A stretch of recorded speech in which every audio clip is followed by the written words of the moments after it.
नमस्कार मित्रांनो, आधार कार्ड प्रत्येक ठिकाणी घेऊन जाण्याची गरज आता संपणार आहे. UIDAIने जुनं आधार ॲप बंद करण्याचा निर्णय घेतला असून आता नवीन आधार ॲपमध्ये QR कोड, फेस ऑथेंटिकेशन आणि प्रायव्हसी फीचर्स मिळणार आहेत. या व्हिडिओच्या शेवटी मी मोबाईलमध्ये हे ॲप कसं वापरायचं आहे तेही दाखवणार आहे, त्यामुळे व्हिडिओ शेवटपर्यंत नक्की पहा. तर UIDAIने जुनं आधार ॲप टप्प्याटप्प्याने बंद करण्याचा निर्णय घेतला आहे. त्याऐवजी नवीन आधार ॲप उपलब्ध करून देण्यात आलं आहे, जे अधिक सुरक्षित, आधुनिक आणि गोपनीयतेला प्राधान्य देणार आहे. या नवीन ॲपमध्ये तुम्हाला मिळणार आहे QR कोडद्वारे आधार पडताळणी, फेस ऑथेंटिकेशन, आवश्यक तेवढीच माहिती शेअर करण्याची सुविधा. यामुळे पूर्ण आधार क्रमांक सर्वत्र देण्याची गरज कमी पडणार आहे. आता हॉटेल, बँक, कार्यालय किंवा इतर संस्थांमध्ये आधार कार्डची प्रत देण्याऐवजी फक्त QR कोड स्कॅन करून आवश्यक माहिती शेअर करता येणार. यामुळे तुमचा आधार क्रमांक सुरक्षित राहील आणि गैरवापराचा धोका कमी होईल.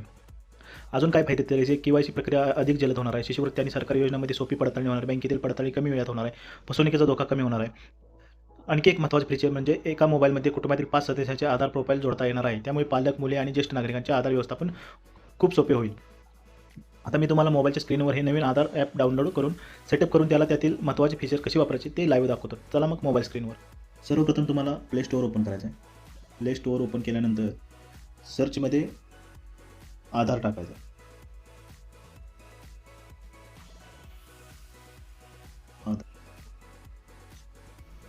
नंतर हे ॲप्लिकेशन इन्स्टॉल करायचं आहे.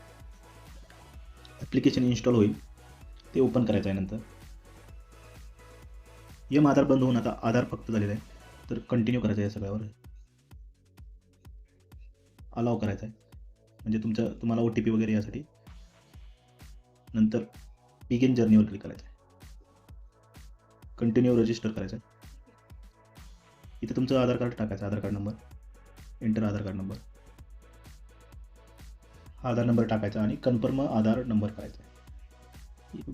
या बॉक्समध्ये टिक करायची आणि कंटिन्यूवर क्लिक करायचं. नंतर आपले 2 सिम कार्ड असेल, तुमच्या सिम कार्ड आधारशी कोणता लिंक आहे बघायचा, तुमचा नंबर, आणि त्याच्यावर क्लिक करून कंटिन्यू करायचं. टिक करून तुम्हाला कंटिन्यू करायचं आहे. नंतर तुम्हाला एक OTP येईल, मेसेज येईल OTPद्वारे. नंतर तुम्हाला फेस ऑथेंटिकेशन करायचं आहे. फेस ऑथेंटिकेशन झाल्यानंतर पिन सेट करायचा आहे. तुम्हाला जो लक्षात राहील तो पिन सेट करायचा आहे. 6 अंकी पिन सेट करायचा आहे. परत कंटिन्यू कन्फर्म पिन करायचा आहे. जर तुम्हाला थंब द्यायचं असेल थंब करू शकता, बायोमेट्रिक. मी फक्त यूज ओनली पिन करणार आहे. माझं आधार कार्ड दाखवलं आहे ॲप्लिकेशनवर. आता हे कधी पण तुम्ही वापरू शकता. QR कोड आलेला आहे आधार कार्डचा. आता तुम्हाला आधार कार्ड सोबत ठेवण्याची गरज राहिली नाही, तर तुम्ही पण असंच स्टेप बाय स्टेप तुमचा आधार कार्ड QR कोड जनरेट करू शकता. तर या व्हिडिओमध्ये एवढे.